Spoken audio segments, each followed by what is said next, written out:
Hey guys, welcome back to another episode with the MTB Shed. Please subscribe and like, helps us out a ton. We can keep putting out stuff like this. Today we're going to go through swapping a tire. So, this can be a really easy process. We're putting on some Maxxis tires.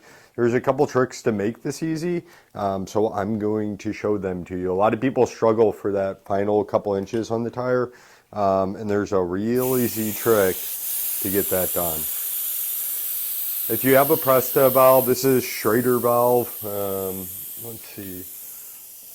You guys can see that's a Schrader valve. It's the thick guy. On Prestas, you have to unscrew that little cap. And you can actually take the valve core out to let all the air out faster. So this is on a Marlin 5 here. You guys can see it on screen. And max tire size on it's going to be 2.2 on the rear, 2.25, something along those lines.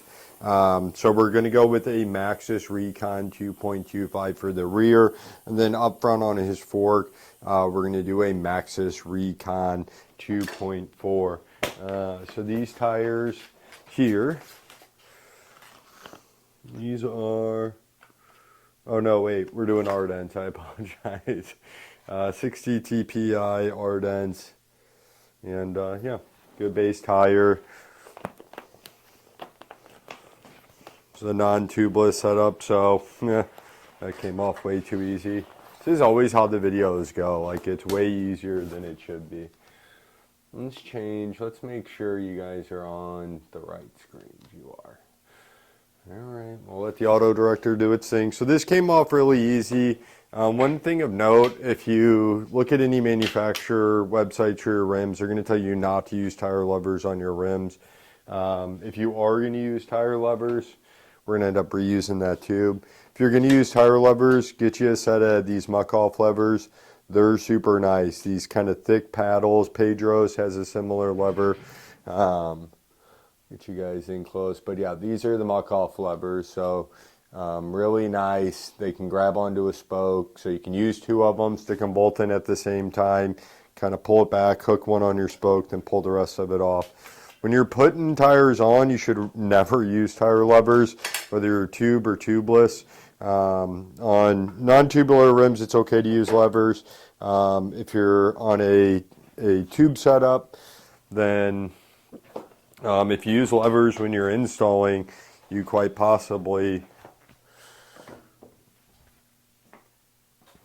will puncture your tube, so don't do that. It's not good. So hard to stay focused and remember, well, I can do one of two things. I can talk or I can focus on this tire. So anytime you're installing a tube, you want to inflate the tube slightly, enough for it to take shape. Don't overinflate it.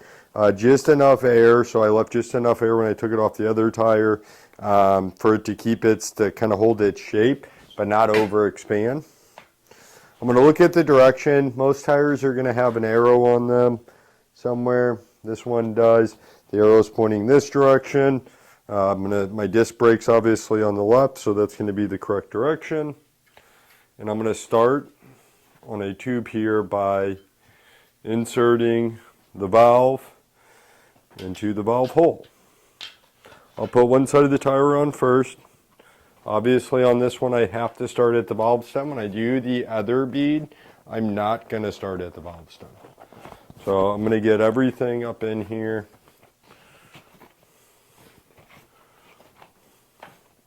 So that went on really easy. Darn.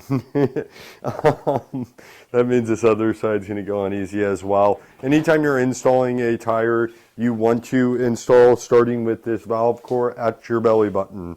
So always start away from the valve core when you're putting the tire on. And you're going to start feeding it on using your thumbs. When you get to the end of this difficult part, just twist it on. Just be strong. Solve. So, yeah, that was a little bit too easy. That's unfortunate. Maybe this tire will blow off and explode and we'll get something exciting.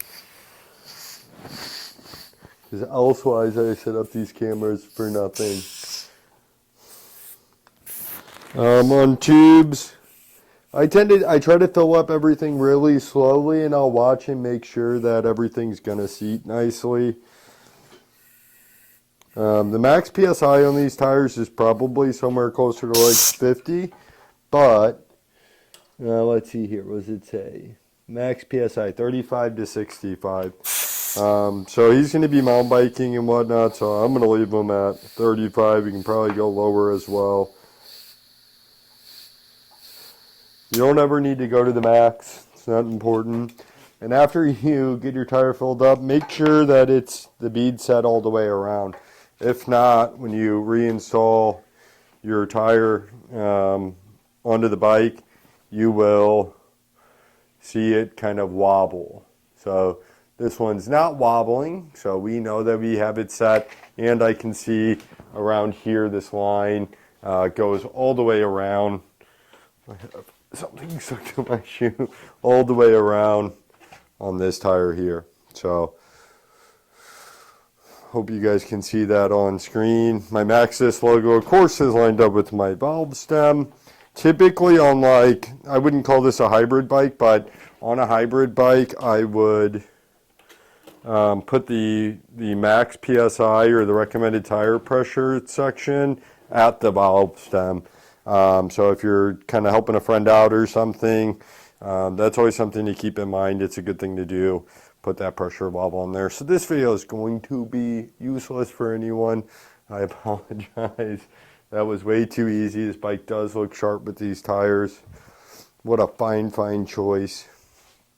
So yeah, that's that. I'm going to do the next one faster, and I'm going to stop this video, and we're going to try this again.